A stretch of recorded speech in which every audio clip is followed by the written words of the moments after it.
আসসালামু আলাইকুম ওয়া রাহমাতুল্লাহ। আজ জিলহজ মাসের প্রথম জুমা। দোয়ার দরজা আরও বেশি খোলা। যে হাত আজ আল্লাহর কাছে উঠবে সেই হাত খালি হাতে ফিরবে না ইনশাআল্লাহ।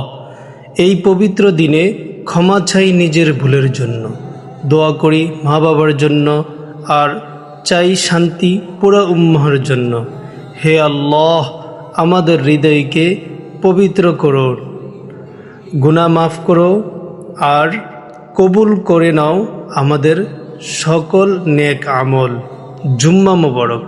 ভিডিওটি যদি ভালো লাগে ইনশাল্লাহ শেয়ার করতে ভুলবেন না। আপনার একটি শেয়ার, একটি লাইক, একটি কমেন্টে ইনশাল্লাহ হাজারো মানুষ এই ভিডিওটি দেখে আমল করার সুযোগ পাবে। আশা করি আপনারা প্রত্যেকেই এই ভিডিওটি শেয়ার করে দিবেন, সর্বোচ্চ শেয়ার, এবং ইনশাআল্লাহ ভিডিওটি ছড়িয়ে দিবেন।